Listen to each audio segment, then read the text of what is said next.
Let us not forget everything that happens is by the will of Allah. It's time to unite and stand, and we will be the best amongst men. It's not time to be extreme or the unthinkable, but to stand together as one. To Sunnah followers streaming every day, various platforms. Trust me, you'll find a way. Sunnah followers. Sunnah followers. Presenting Volume 2 of Diluting Wala Wal Bara, part of the Right Belief series, the Unveiled Trilogy, written by Sheikh Karim Abu Zaid. This book will focus on awakening the faith in a non-faith-centered world. Explained, broken down, and brought to you, unlike before, by Ustada lailanasheeba. Join us Monday through Friday, 6 p.m. Eastern, right here on Sunnahfollowers.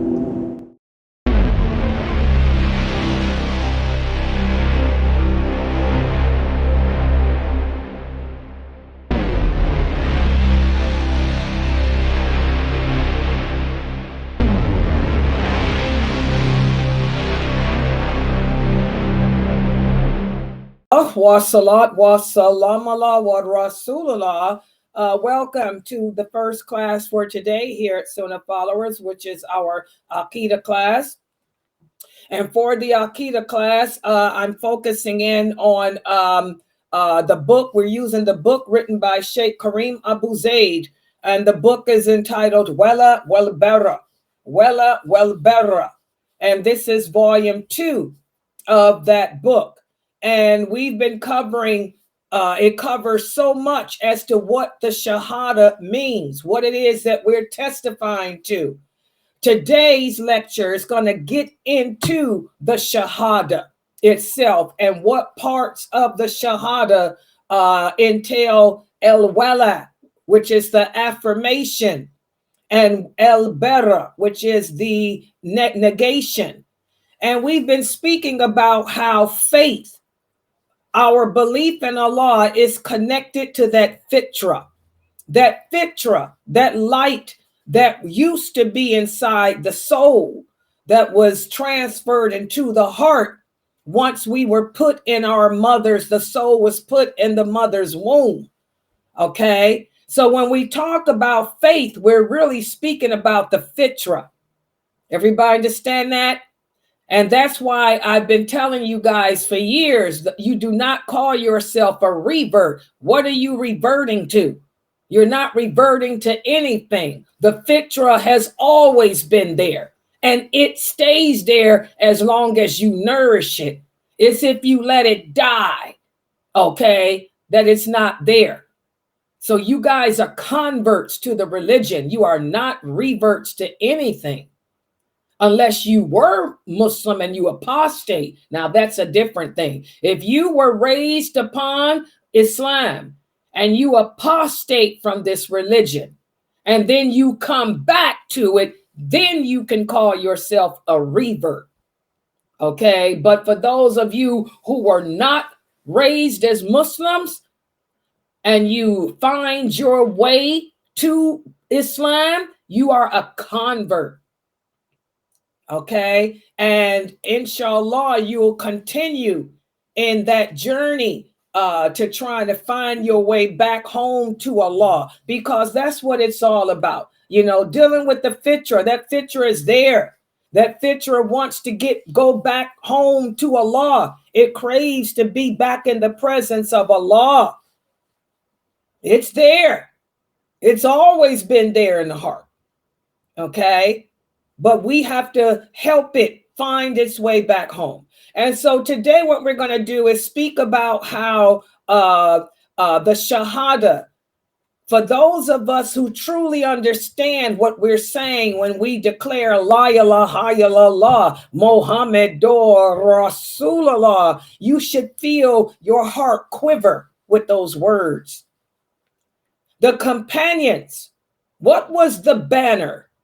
When they went out to fight in war, they didn't have a tribal banner.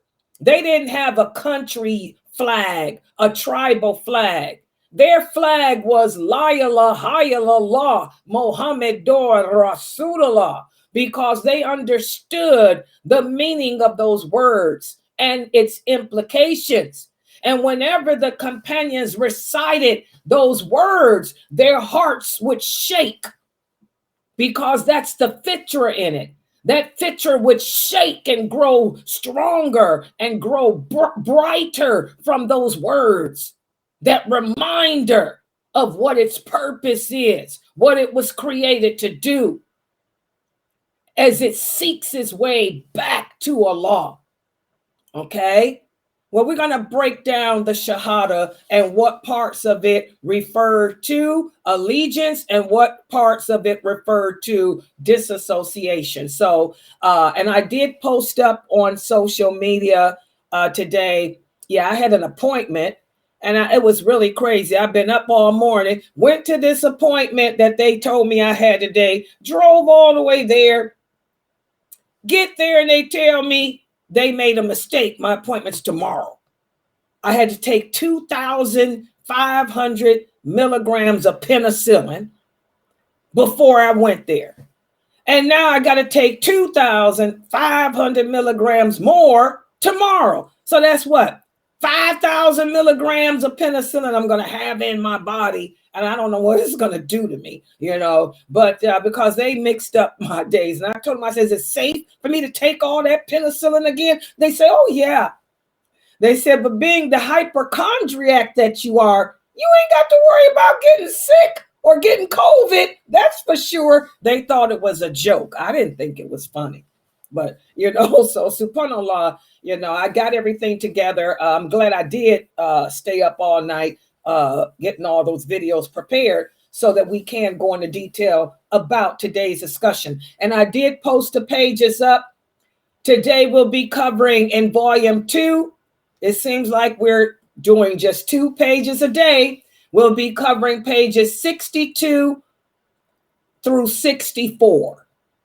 So when I put the PowerPoint up, you know the routine. Make sure you take screenshots and print the PowerPoint out and when we're done, so, and staple it together and attach it to page 62. Okay, so let me take everything down so you guys can get the full screen. And I don't know what happened with my for some reason I can't remember my password. I didn't log into Instagram. I don't know how I forgot my password, because I change it about 50 times a month. So now I got to figure out what my new password was and make another one. So I don't know if I'm streaming on. Am I streaming on Instagram? I probably am not. I'm not on Instagram, am I? Anybody know? Well, if I'm not there, just that's why. No, you're not. Yeah, I forgot my password. I just changed it and forgot it. So I got to change it again after. I have to put all that security on. I got about 5 levels of security on my accounts. All right, so let's see. Let me take this down and I'll fix that. I'll get a new password when I get done here. And the next class, inshallah, I'll have it on Instagram. Okay, this is coming down. Let me take this down and this down. Okay, let me make this big screen. I keep that snow in the background. It matches my clothes. You know, we got to be color coordinated. Remember, guys, Allah loves professionalism and Allah loves beauty. Whatever you do, do it with dignity, humility, and balance. You got to make sure we match. And you can tell this is a female website because everything's color coordinated. Hello. So keep the snow and the brown in the back. Okay. Let me put this on the oh, where is it? The top one's still up, Sister Layla. What's still up? The oh, top. Is it? No, Yes, I don't think it's still up. That's part of the new design I made. I took that down. Oh, okay. Yeah, on YouTube. Yeah, I see. Wait a minute. Yeah, that took all that down. That's the new.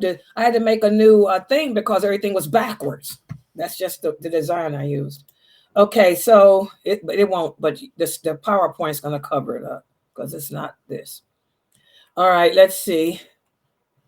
Hold on for a second, guys.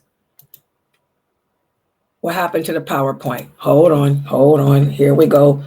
We got a problem. PowerPoint's not showing up on my desktop. Not now. Let's try it again. And make sure everybody's microphone is cut off in the Zoom room, so there won't be any background enters. Yeah. Okay, here it is. Here's the PowerPoint. Ready? There. Okay. Okay, let me make it big screen, and then for the people in my Zoom room, let me share them to I guess YouTube, since I forgot my Instagram password. That's what happens when you keep changing passwords every day. Okay, here it is. Diluting password. That's what happened. Okay, I cut the sound off on that. Okay, so y'all can see the YouTube. Okay, so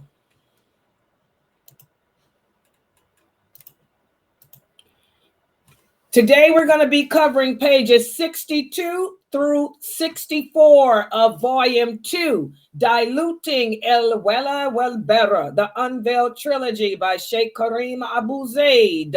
There's his picture, so you guys know who he is. Okay, and this book is going into great detail about the Fitrah and how that Fitrah is seeking its way back to Allah and how we can nourish it. Yesterday, we spoke about how faith and the Fitrah work together. Today, we're going to speak about how to keep the Fitrah burning through the Shahadah, which is very important. All right, let's look at the first page here. This is page 62. The Shahadah, that is our testimony of faith. Those are the words that we pronounce that brings us into the folds of Islam, guys. And we also renew that declaration every time we make salat. When we make salat and recite the tashahhud, you are renewing that declaration of faith. What are we saying? We're saying that we testify that there is no deity other than Allah and that He alone is worthy of worship. And we're also testifying that Muhammad sallallahu alaihi wasallam is His last messenger. Those are the words. But the words go deeper than that because we're also pledging allegiance. That's al-wala. We're pledging allegiance to Allah, allegiance to the Prophet, and allegiance to the religion and each other. And we're also pledging al-bara, which is we will distance ourselves from anything that opposes Allah, opposes the Prophet, sallallahu alaihi wasallam, opposes the deen, or opposes the people, the followers of it. That's our Shahadah. And if we truly understood what we were saying, it holds a lot of transformative potential. It could help you transform from a bad person to a good person. It can help you transform from a person who's been living your life, giving in to the inclinations of the soul, and instead cause you to finally fuel your fitrah. And it's all about understanding wala wal bara, the loyalty and disassociation that we have to have when it comes to things in this world. Okay? So let's talk about al-bara, disassociation. By the way, this is a pillar of the Shahadah. You all should know that. We talked about this in volume 1. Al-wala is a pillar of the Shahadah, and al-bara is a pillar of the Shahadah. There's pillars to the Shahadah, just as there are pillars of the prayer. There's pillars of the Hajj. There are pillars of all of that. When we talk about pillars, that means what? That means these are the things that we must do. These are the things that we are obligated to believe. You understand? Pillar means the action or the deed is not accepted unless you do that action or believe in whatever that belief is. So disassociation is a pillar of the Shahadah. And what does it encompass? It encompasses separation and clarity. What does that mean? That means I'm going to separate myself from anything that opposes Allah, opposes this religion. And I need clarity when people try to introduce something new into it. Y'all understand that? I need clarity to assure that what the person is saying is true and they're not introducing something new.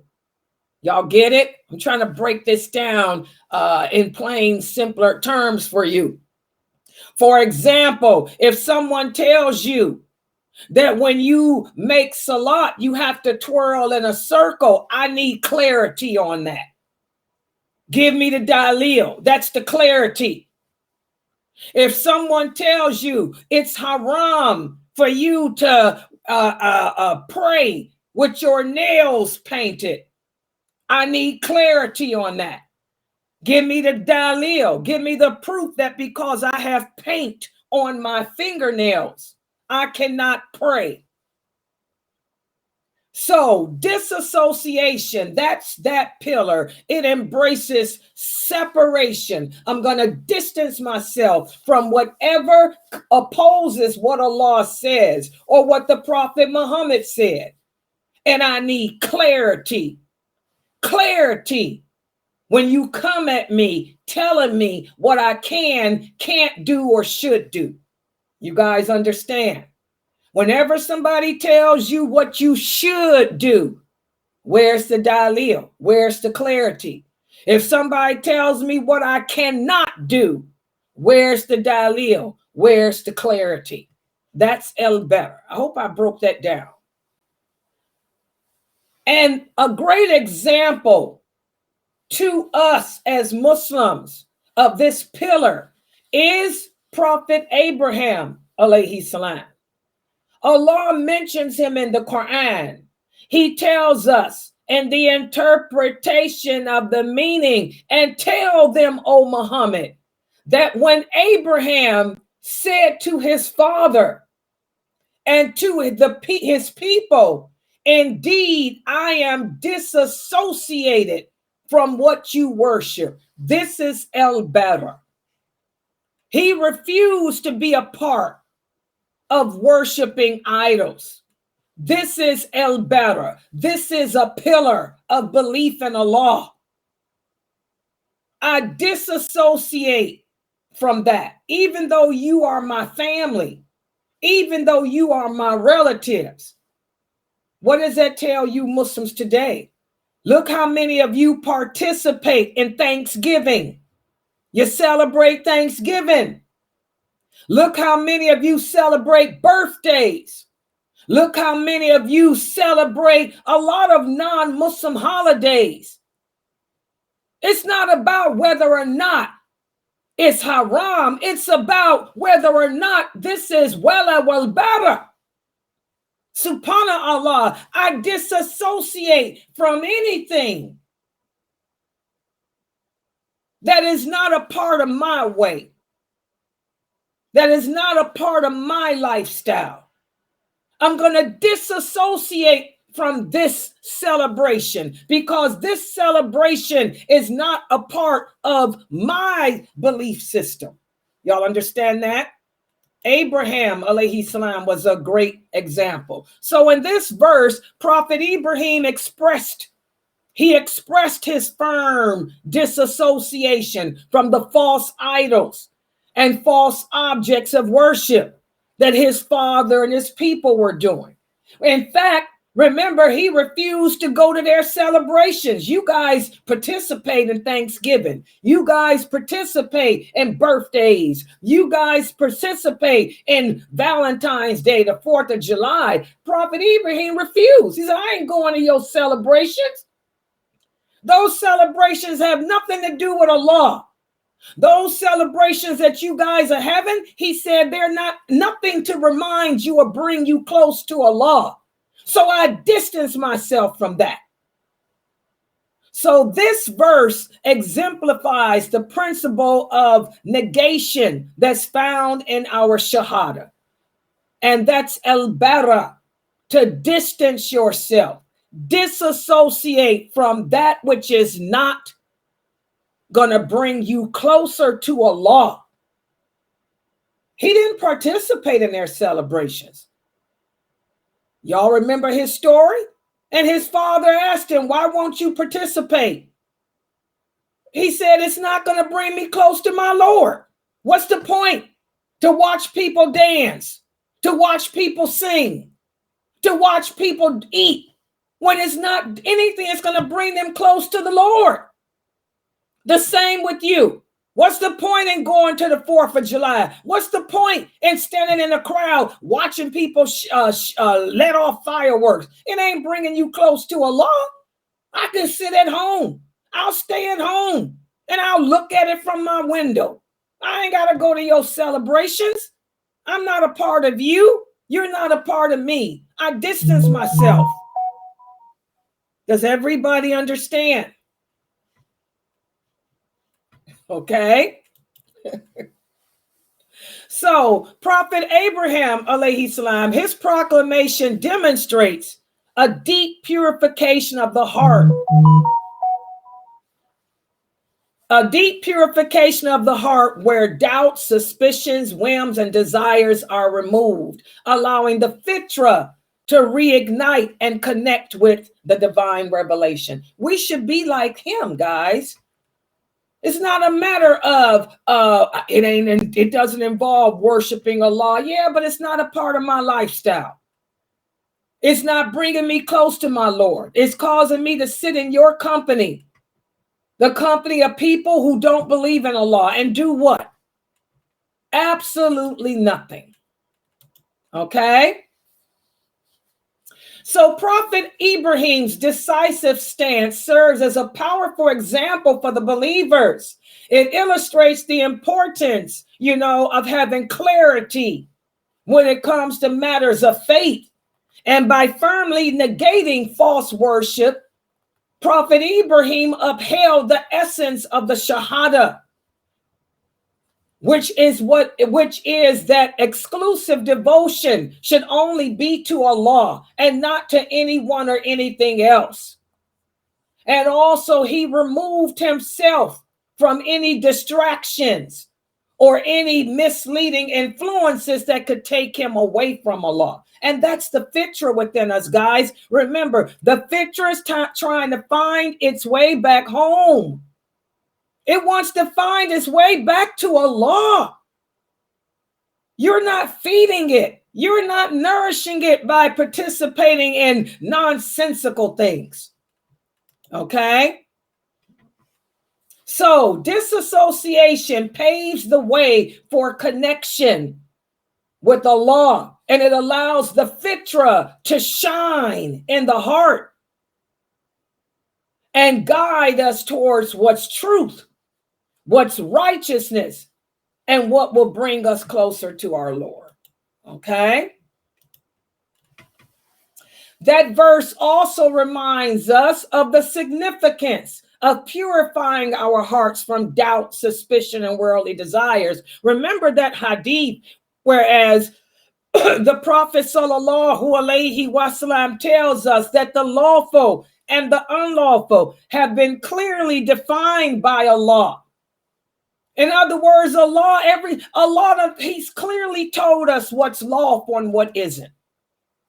But there may be some things that you don't know if they're lawful or not.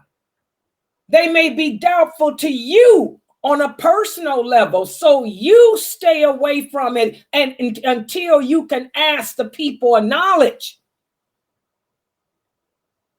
That hadith goes here. You know, a lot of people will say, Sister Layla, I don't know if I can participate in this gathering at my job.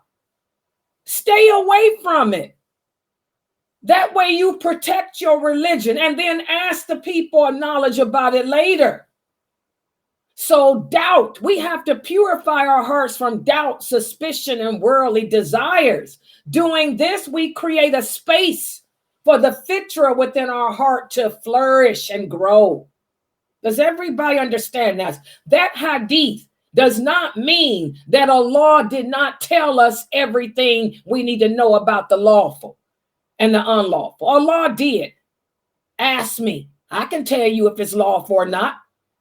Subhanallah. The things that Allah doesn't mention are lawful. The Prophet said that. If it's unlawful, it would be a clear verse saying it. Allah doesn't talk about polish on the nails. So what does that mean? That means it's lawful. Allah doesn't speak about lipstick. So what does that mean? That means it's lawful. Allah doesn't mention anything about a car key.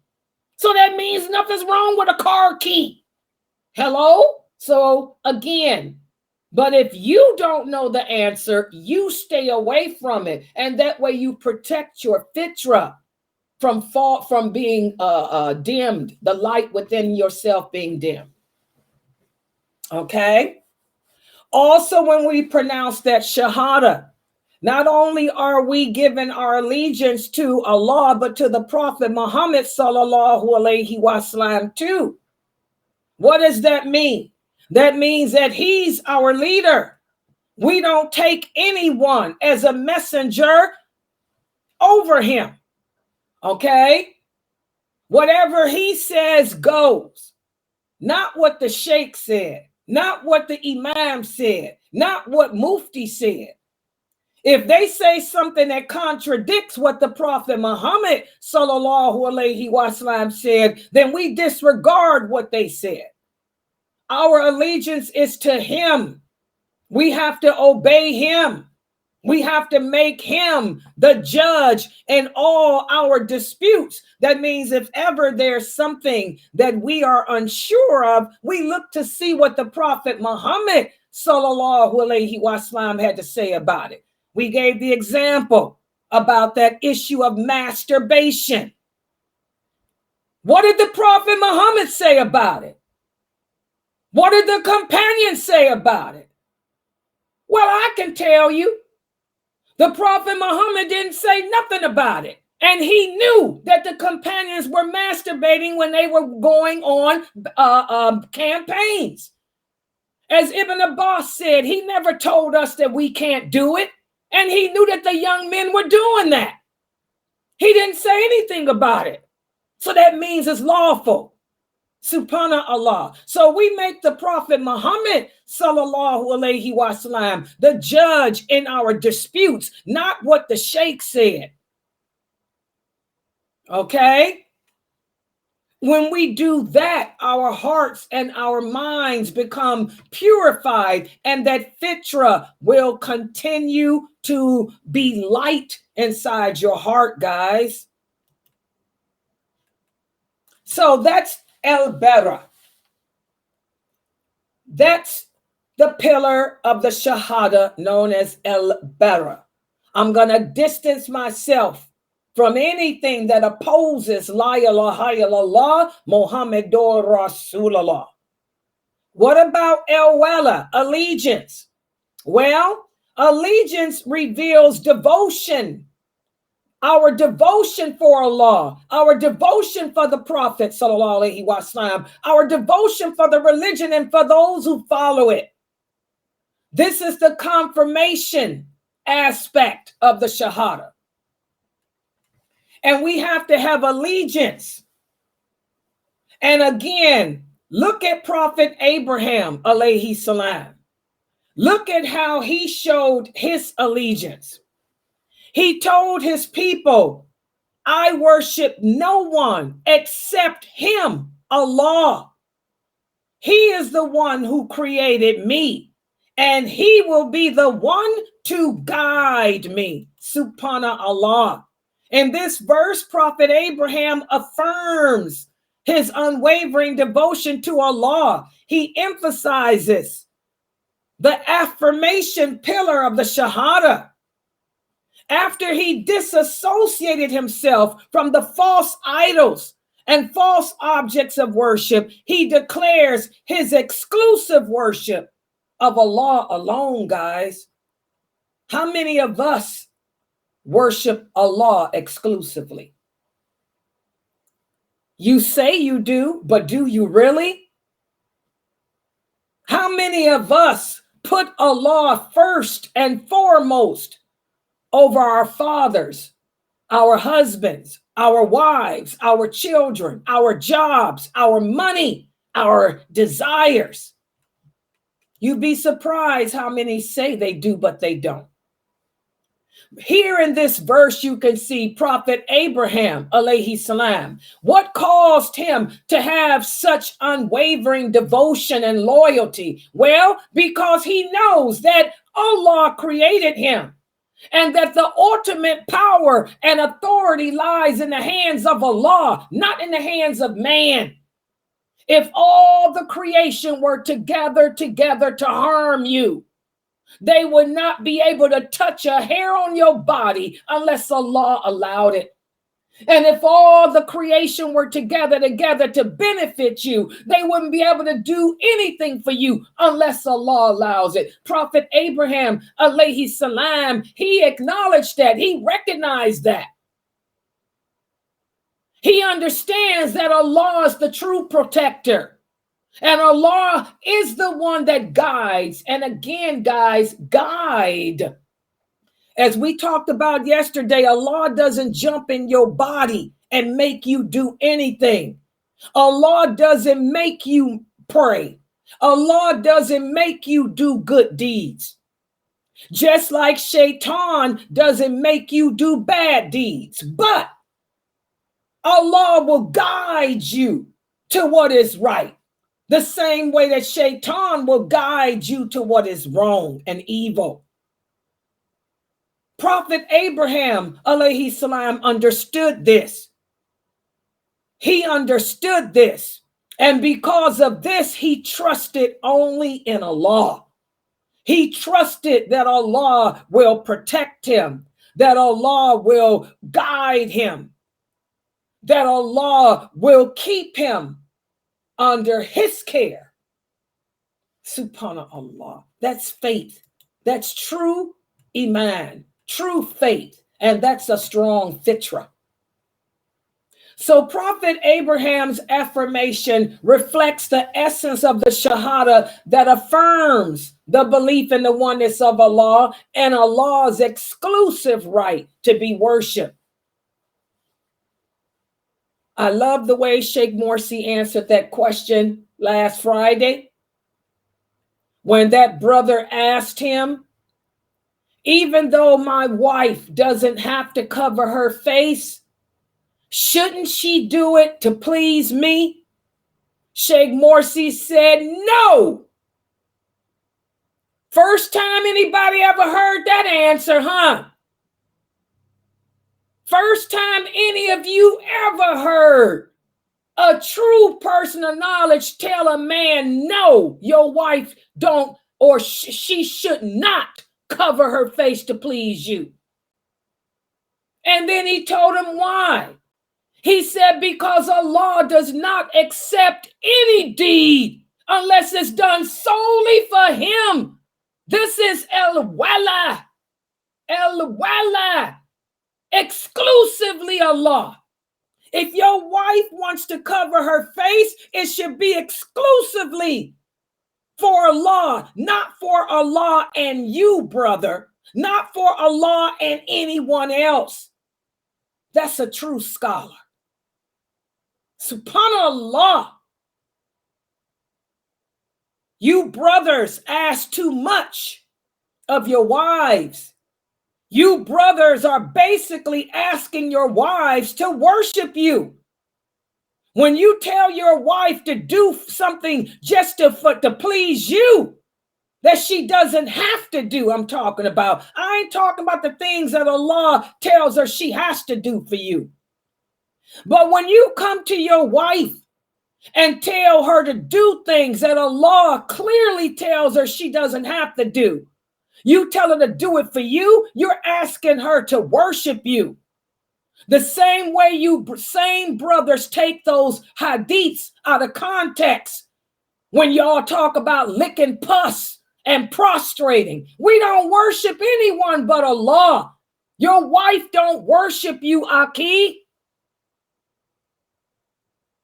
So don't ever ask her to do something that she doesn't have to do for you. Ask her to do it for Allah. If she feels that it's something worth doing. Y'all understand that? That's wala, that's tawheed, that's the correct aqidah. So this verse encourages us to reaffirm our commitment to the Shahadah and its principles. It inspires us to recognize Allah as the creator and the sustainer of everyone and everything, and to trust his guidance when it comes to navigating the complexities of life. Your husband got a problem. He's going to have to figure that out. Like Sheikh Morsi told that brother, you got to learn the deen. You got to figure it out. If it's bothering you that your wife does not cover her face, then that's something personal that you need to sit down with Allah and talk to him about. True trust in Allah, true belief in him, that's what helps us to navigate through the complexities of life. And the Prophet Ibrahim, alayhi salam, now you guys see why Allah took him as a friend, because his faith was so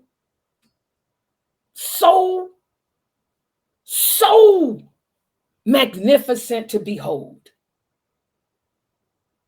Subhanallah. And by aligning ourselves with the pillar of al-wala, of the Shahadah, we strengthen our Fitrah and we establish a strong foundation for our journey back home.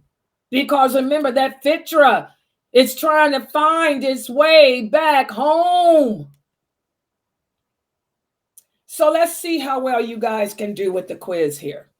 And I got about 3 questions. Here's the first one. What part of the Shahadah does al-bara encompass? In other words, when we recite the Shahadah, where does al-bara fall in there? Anyone?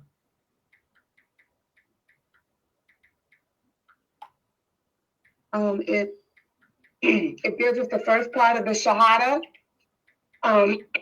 There is no God but Allah, and that is the dissociation and embracing separation and clarity. So that's the part of the Shahadah that it entails. Say it again. I was saying that it deals with the first part of the Shahadah, al-bara, the disassociation, and embracing separation and clarity. So it's the first part of the Shahadah. Okay, but what are we disassociating and separating from? I need more detail. Anything that opposes Allah, anything that he instructs us and he tells us to stay away from, those are the things that it entails. Anything that's separating us from him and that is not of his essence.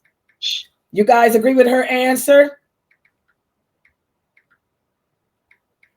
Anybody else want to comment? Yeah, y'all agree? I agree. Okay, alhamdulillah. Good job. So, al-bara is I disassociate from anything that opposes Allah, that opposes Islam, the Prophet, sallallahu alaihi wasallam, or the religion. Okay? What about this? Question number 2. What part of the Shahadah does al-wala encompass?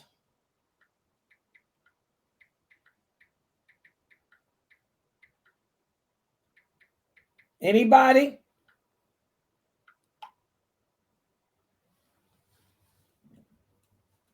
What part of the Shahadah?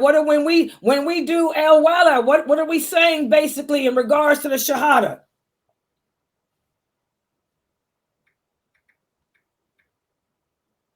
This goes to the second part of the Shahadah because it. What's the second part? What is it saying? That Muhammad is Allah's slave and messenger. And this is because if we declare like correct and true allegiance to him, we're not going to go to anyone else, besides, we're going to go to what Allah says first and then what the Prophet says second. If we have any issues or questions, we're not going to want to even deal with anyone else's fatwa or opinions because we know that it's not going to be correct. What do you guys think about her answer? Yeah. Okay. I agree. Yeah, that's good. Exactly. So al-wala, my allegiance is to Allah, to the Prophet, to the religion, to the Muslims. Okay. Not to anything that contradicts what we believe, not anything that contradicts our lifestyle. My allegiance is not to anything that comes between Allah, us, our lifestyle. Good job. What about this one? The last one. How does belief in the Shahadah and its implementation affect the Fitrah? This is a question of fiqh. How does belief in the Shahadah and its implementation affect the Fitrah?